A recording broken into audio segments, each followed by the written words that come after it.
अस्सलाम वालेकुम, welcome back to my channel Niqabi Tales. कैसे हैं आप सब? तो आज है संडे एंड संडे के दिन मेरी ये कोशिश होती है कि मेरे हस्बैंड एंड बच्चे जो है वो घर पर होते हैं, तो मैं उनके लिए कुछ अच्छा सा बनाऊँ। तो आज हम बनाने लगे हैं बेसन के लड्डू एंड चिकन मैंने भिगा कर रखा था बेसन में। तो उसका हम कुछ प्रोटीन हाई प्रोटीन डाइट करेंगे इंशाल्लाह। जो लोग मुझे ना इंस्टाग्राम पे फॉलो करते हैं, तो उन लोगों को पता होगा कि हम जो है आजकल we are trying to eat healthy because day to day life में हेल्दी खाना बहुत ज़रूरी है। और जब हम डाइट करते हैं ना, तभी हम हेल्दी खाते हैं, 2 से 3 महीने खाते हैं, उसके बाद छोड़ देते हैं, फिर मेंटेन नहीं होता तो वेट गेन हो जाता है। तो मैंने ये सोचा है कि ना, अगर हम डेली लाइफ में जो फैटनिंग चीज़ें हैं, अगर उसे हटाकर उसके सब्स्टिट्यूट में कुछ अच्छा और कुछ हेल्दी सा खाएँ, तो इंशाल्लाह जो है हमारा वेट लॉन्ग टाइम तक हमारा बैलेंस रहेगा। तो इसी तरह बहुत से लोग मुझे जानते भी हैं इंस्टाग्राम के थ्रू। वो लोग देखते हैं कि मैंने जो गेहूँ का जो आटा है उसको सब्स्टिट्यूट करके मैंने मल्टीग्रेन स्टार्ट कर दिया है। तो हम मल्टीग्रेन रोटी ही खाते हैं एंड जो शुगर है उसे हम ट्राई करते हैं कि हम अवॉइड करें। तो आज जो मैं लड्डू बनाऊँगी ना, उसे आप गुड़ के थ्रू भी बना सकते हो। एंड मैं आज जो एक बनाने वाली हूँ, तो मैं इसमें क्या डाल रही हूँ अदर देन गुड़, आप देखते जाइए, ठीक है?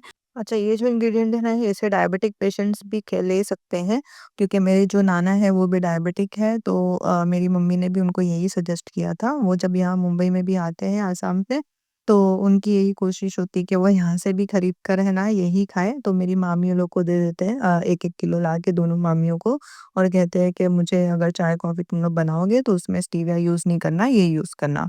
तो मैं ना इसी से खाऊँगा। मेरा जो घी है ना, वो एक्चुअली ख़त्म होने आया है और मैंने मलाई भी जो है वो जमा कर ली है। इंशाल्लाह मैं नेक्स्ट टाइम जब बनाऊँगी तो मैं आपको प्रोसेस भी शेयर करूँगी कि मैं घी किस तरह बनाती हूँ। अच्छा, यहाँ पे मैंने ना 3 चम्मच जो है घी ले लिया, आपने देखा होगा, और भर-भर के लेना है एंड यहाँ पे 1 कप के मेज़रमेंट के हिसाब से मैं जो है बेसन ले रही हूँ। इसे एकदम स्लो फ्लेम पे ना, ऐसे मीडियम भी नहीं, स्लो फ्लेम पे ऐसे धीरे-धीरे से भूनते जाना है जब तक कि इसका कलर अच्छा ब्राउन ना हो जाए। ज़्यादा ब्राउन भी नहीं करना है, ऐसा लाइट ब्राउनिश ऐसे करना है।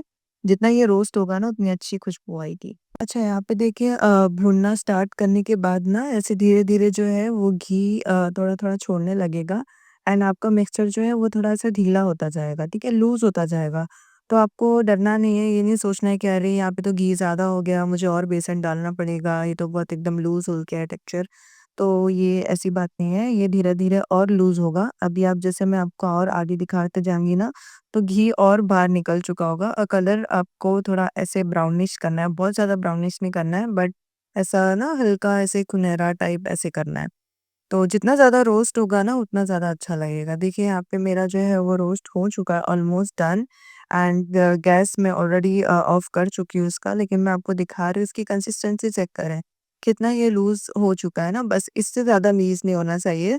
क्योंकि बाद में जब हम इसमें ना शुगर ऐड करेंगे, तो ये नॉर्मल अपनी कंसिस्टेंसी में आ जाता है। ठीक है? तो आप अगर घर में शुगर से बनाओगे तो फिर इतनी ही कंसिस्टेंसी रखना। गुड़ के लिए भी अगर आप बना रहे हो तो कंसिस्टेंसी इतना ही होना चाहिए। यहाँ पे ना मेरा बेबी साथ में ही है एंड उसे रोटी के डब्बे के साथ खेलना बहुत पसंद है, तो मैं कभी-कभी टाइम पास के लिए उसको दे देती हूँ। And this is the final reveal कि ये जो चीज़ मैं अभी डालने वाली हूँ इसमें, तो आप जानते ही होंगे ऑब्वियसली। इसका नाम है धागे वाली मिश्री, क्योंकि ये रॉक शुगर ही होता है, बट ना ये comparing to that refined sugar, उससे थोड़ा हेल्दी होता है। बिकॉज़ उसमें जो रिफाइन किया जाता है ना, वो सारा प्रोसेस जो केमिकलाइज़्ड चीज़ें होती हैं, वो सारी इसमें नहीं होती कंपेयरिंग टू दैट वन। इसमें भी होती होंगी बट इतनी नहीं, कंपेयरिंग टू रिफाइंड शुगर इसमें नहीं होता है वो सारी चीज़ें। मम्मी ऐसे बता रही थी कि ना इसमें धागे इसलिए होते हैं क्योंकि धागा लगा के ना हम लोग ऐसे उसको पूरा वॉश करते हैं, ऐसा खड़ा रख के, तो वो सारी केमिकल चीज़ें इसमें नहीं होती है। But again it is not sugar only. तो इतना ज़्यादा मतलब नुकसान तो एटलीस्ट इतना नहीं करेगा जितना आपको रिफाइंड शुगर करता है। तो अगर आप खाना चाहते हो तो ये आप खा सकते हो। जैसे आप स्टीविया यूज़ करते हैं ना, डायबिटिक पेशेंट के साथ स्टीविया यूज़ करते हैं, मोंक फ्रूट यूज़ करते हैं, तो आप इंस्टेड ऑफ दैट ये मिश्री यूज़ कर सकते हो। आप अगर हर्बल शॉप से लेने जाओगे तो आई गेस ये आपको 90 रुपीज़ पर केजी आपको मिल जाएगा। तो यहाँ पे मैंने कुछ 250 ग्राम जितना जो है, या इससे थोड़ा ज़्यादा ही ले लो, पौने 300 ग्राम बोल सकते हैं। इतना मैंने लिया है और इसको मैं एकदम फाइनली पीस लूँगी मिक्सचर ग्राइंडर में।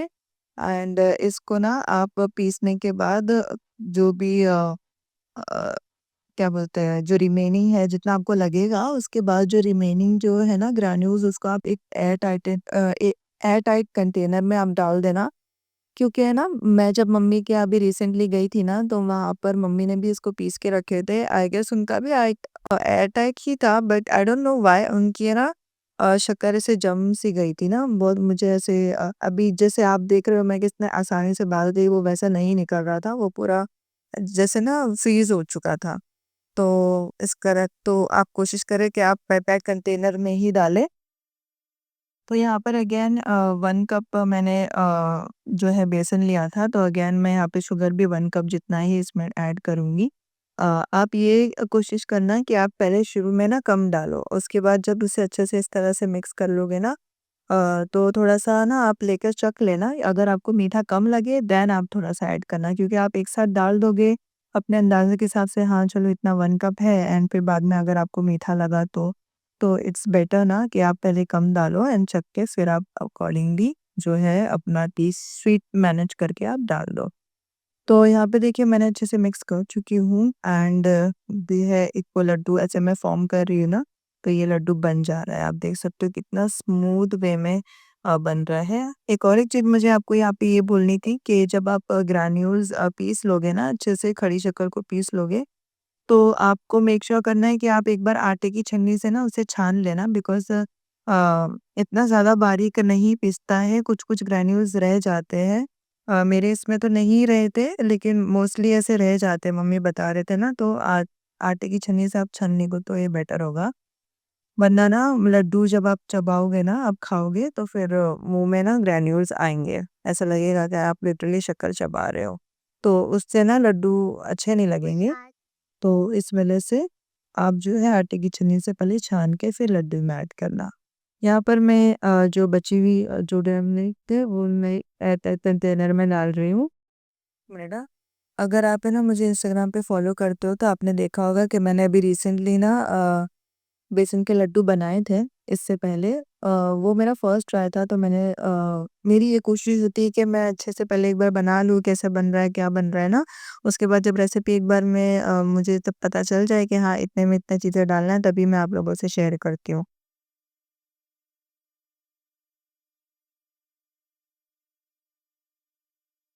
अच्छा, कोयले को मैंने यहाँ पे गरम करने के लिए रख दिया है, एंड चिकन को मैंने वॉश भी कर ली हूँ, और अब मैं बनाऊँगी कोतमीर पुदीने की चटनी साइड में। एंड मैं यहाँ पे बना रही थी सीख, जो नॉर्मल रोटी में ना हम लोग लगा के इस तरह से प्याज़, हरी चटनी डाल के खाते हैं। तो मैं वही बना रही थी, तो चिकन को जो है वो मैं अभी फूड प्रोसेसर में इस तरह से डालूँगी। ज़्यादा कुछ नहीं मुश्किल है, इसकी रेसिपी बहुत ईज़ी है। यहाँ पे मैं ना चिकन के साथ थोड़ा हैंडफुल ऑफ कोतमीर ले रही हूँ, कुछ मिर्ची, अदरक, लहसुन, नमक और थोड़े से ब्रेड क्रम्ब्स एंड एक अंडा डालकर हम इसे पीस लेंगे बारीक।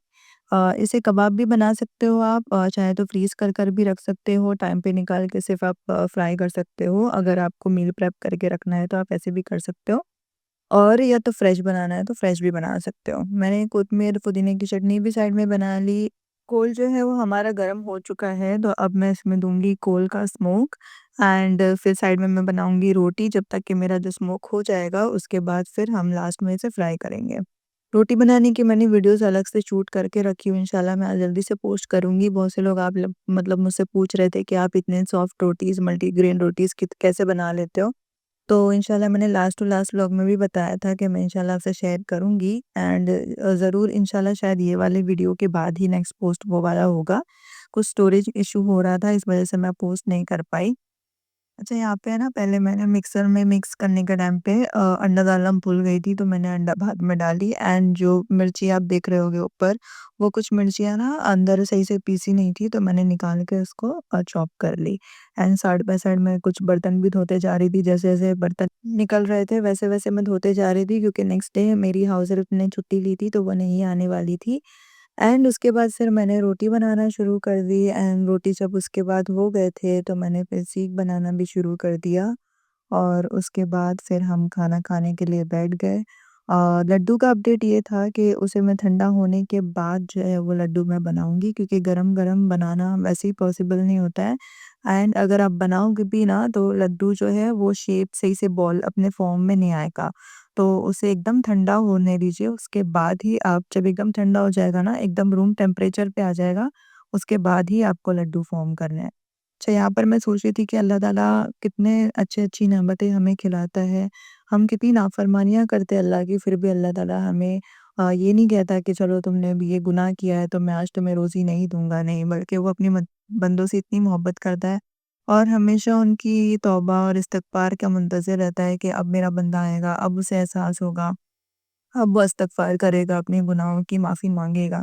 और अल्लाह ताला है ना, सही में अपनी बंदे की है ना बहुत इंतज़ार करते हैं, तो हमें चाहिए कि हम हमेशा जो है ज़िक्र करते रहे, सुबहान अल्लाह, अल्हम्दुलिल्लाह, खाना बनाते-बनाते ही सही, तो जब हम खाना बनाते हैं ना ज़िक्र करते वक़्त, ज़िक्र करते-करते तो हमारा जो खाना है वो भी है ना हमारे अंदर, हमारे बच्चों के अंदर इंशाल्लाह वो नूर बन के उतरता है।